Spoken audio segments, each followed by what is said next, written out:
Hello दोस्तों, welcome to Squad online classes. दोस्तों देखिए, यहाँ पर हम लोग जो मॉर्निंग शिफ्ट में पेपर हुआ था उसका एनालिसिस देखते हैं। देखिए क्वेश्चन क्या क्या आया है। तो देखिए, जैसे आपका पीएलसी से सबसे ज़्यादा क्वेश्चन पीएलसी से, फिर स्काडा से, ऑटोकैड, मैटलैब, उसके बाद आपका मैनेजमेंट सिस्टम से आया था क्वेश्चन बहुत। इसके बाद देखिए डिजिटल इलेक्ट्रॉनिक्स से भी क्वेश्चन थे, पावर इलेक्ट्रॉनिक्स से भी थे, सिम्बल से। इसके बाद पावर प्लांट इंजीनियरिंग से थे, मेजरमेंट से थे, measurement power plant engineering measurement से। इसके बाद मशीन से थोड़ा 2 4 क्वेश्चन, मेजरमेंट से भी वही, स्पेशल मोटर से एक क्वेश्चन एप्लीकेशन पूछा था स्टेपर मोटर का।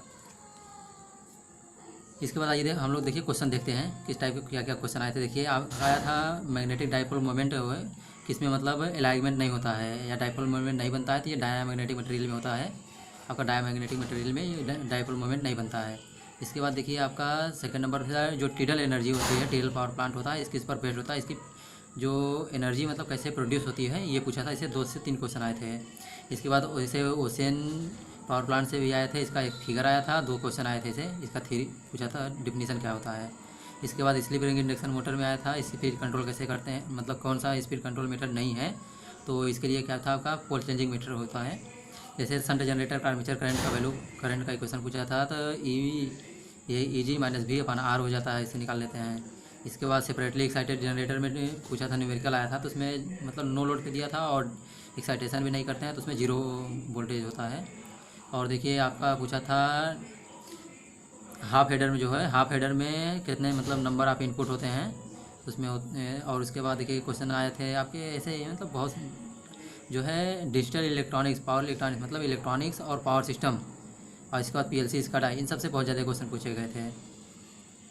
इसके बाद देखिए ऐसे आए थे आपके डाइलेक्ट्रिक स्ट्रेंथ से आए थे, मतलब जब वो मॉइस्चर को एब्जॉर्व कर लेता है, डाइलेक्ट्रिक स्ट्रेंथ जब मॉइस्चर को एब्जॉर्व कर लेता है तब मतलब उसकी क्या होती है, तो डाइलेक्ट्रिक स्ट्रेंथ जो होती है वो घट जाती है।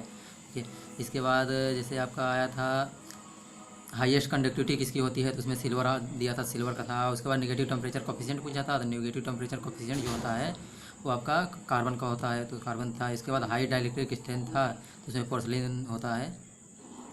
तो आइए हम लोग इसके बाद और क्वेश्चन देखते हैं। जैसे देखिए आपका मशीन से क्वेश्चन था, मशीन का मेंटेनेंस से था। इसके बाद रिकवरी, सर्किट ब्रेकर में रिकवरी का डिफिनेशन पूछा था, आर्क पिंचिंग होने के बाद कौन सा वोल्टेज होता है।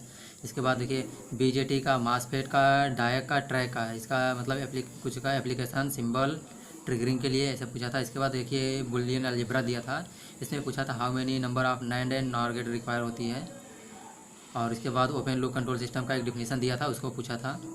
और आपका देखिए नेक्स्ट क्वेश्चन है मिनिमम क्लियरेंस है ओवर, मतलब मिनिमम क्लियरेंस जो है ओवरहेड से अंडरग्राउंड में कितना क्लियरेंस होता है, तो वो पूछा था आपका। डायरेक्ट लाइट हीटिंग एक फिगर दिया था, उसमें पूछा था कौन सा हीटिंग है, तो डायरेक्ट हीटिंग के लिए था। इसके बाद ऐसे ही है हाउ मतलब PMC जो होता है उसको कैसे फ्लक्स मीटर की तरह यूज करते हैं, तो उसमें मतलब ऑप्शन में था कि रिमूविंग कॉयल जो होता है उसको, कॉयल को एलिमिनेट करके, कंट्रोलिंग कॉयल को एलिमिनेट करके यूज करते हैं। बैलेंस फ्री से एक न्यूमेरिकल दिया था, उसमें R की वैल्यू पूछा था। सबसे ज़्यादा कंडक्टिविटी किसकी होती है पूछा था। उसके बाद बुकल जिरेले का सिंबल दिया था, पूछा था कि मतलब कैसे मतलब कौन सा ये है, तो वो बुकल जिरेले का था। इसके बाद सस्पेंशन इंसुलेटर का फिगर दिया था, उसको पूछा था। फिर इसके बाद देखिए number of poles, number of poles जो है, नंबर ऑफ पोल्स में पूछा था कि मतलब उसके 60 हर्ट्ज पे, और जो है उसकी स्पीड दी थी 1800 RPM दी थी, तो नंबर ऑफ पोल पूछा था। ओवरलोड रिले से का क्वेश्चन पूछा था, उसमें थर्मल स्विच लगा करके तब उसमें पूछा था ओवरलोड रिले से।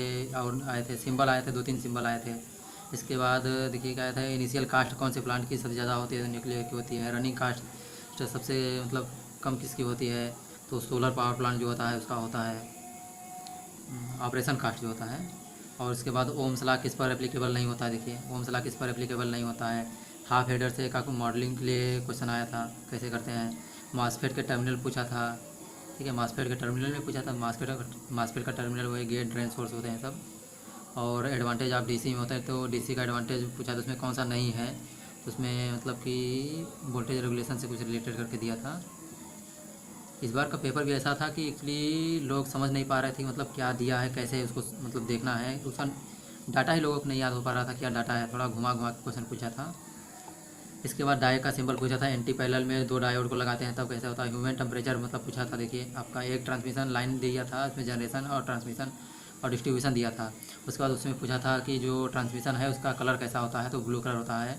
मेजरमेंट ऑफ कंडक्टेंस पूछा था, उसके केल्विन ब्रिज से निकले हैं, क्योंकि रेजिस्टेंस निकालते हैं तो हाई कंडक्टिविटी के लिए पूछा था कौन सा ब्रिज निकालेंगे, तो केल्विन ब्रिज रेजिस्टेंस लो होता है तो कंडक्टिविटी हाई हो जाएगी उसकी, जैसे केल्विन ब्रिज होगा। मोस्ट इकोनॉमिकल सिस्टम होता है तो उसमें 3 फेज 3 वायर होता है, क्योंकि इसकी जो आपकी वैल्यू होती है, मतलब रिक्वायर्ड वैल्यू ऑफ कंडक्टर जो होती है आपकी, देखिए उसमें 0.5 के अपन का स्क्वायर पाई होता है, तो वहाँ से निकालते हैं। Maximum transmission voltage in India पूछी थी, तो आपका 765 किलो वोल्ट होता है। ट्रैक्शन के लिए पूछा था क्वेश्चन, तो उसमें सिंगल फेज यूज करते हैं, और उसके बाद 25 किलो वोल्ट यूज करते हैं। इल्यूमिनेशन का फार्मूला पूछा था, देखिए तो इल्यूमिनेशन फार्मूला होता है candle power into omega divided by A होता है। लैम्बर्ट कोसाइन नियम पूछा था। इसके बाद लीनियर इंडक्शन मोटर जो है कहाँ यूज करते हैं पूछा था। आपका लॉन्गेस्ट लाइफ कौन से पावर प्लांट की होती है, सबसे लॉन्गेस्ट लाइफ कौन सी पावर प्लांट की होती है, ये पूछा था आपका। तो ये आपका हाइड्रो पावर प्लांट की होती है। कार्बन लैंप जो होता है किसमें यूज नहीं किया जाता है, तो GLS था उसमें। तो फ्यूजिंग फैक्टर की वैल्यू पूछा था, तो 1 से कम और 1 से हमेशा ज़्यादा होती है। एक क्वेश्चन पूछा था कौन सा सेमीकंडक्टर डिवाइस है। सेमीकंडक्टर डिवाइस लिए क्या करते हैं हमारा, देखिए उसमें कार्बन था तो कार्बन होता है। XR गेट एक सिंबल दिया था, उसमें XR गेट था, तो XR गेट के लिए उसमें मतलब सिंबल पूछा था, तो ये हो गया। उसके बाद देखिए कोई ऐसे सिंबल दिया था नोटेशन, उसमें पूछा था क्या एक्सप्रेशन होगा, तो ये होगा। एक फिल फैक्टर दिया था, फिल फैक्टर के लिए देखिए फिल फैक्टर दिया था, तो फिल फैक्टर जो होती है उसके 1 से हमेशा कम होती है। अर्थिंग क्यों यूज करते हैं, तो प्रोटेक्टिव जो होते हैं प्रोटेक्शन के लिए, अर्थिंग से, लाइटिंग से, घर को, ट्रांसफार्मर, सब स्टेशन, इन सभी चीज़ों को बचाने के लिए हम अर्थिंग यूज करते हैं। और देखिए दिया था एक एनर्जी मीटर को जो होती है, मतलब उसकी रेटिंग किस में लेते हैं। एनर्जी मीटर की रेटिंग जो होती है देखिए किलोवाट आवर में होता है। और यहाँ कौन से टाइप का इंस्ट्रूमेंट होता है पूछा था, तो जो है ये इंटीग्रेटिंग टाइप का इंस्ट्रूमेंट होता है। एंटी पैरेलल में डायोड को लगाते हैं, तो आपका ये सब क्वेश्चन आए थे। ठीक है दोस्तों, अगर वीडियो इन्फॉर्मेटिव लगता है प्लीज़ लोगों को शेयर कीजिए, चैनल को सब्सक्राइब कीजिए, बेल आइकन को भी प्रेस कीजिए। Thank you so much for watching my video.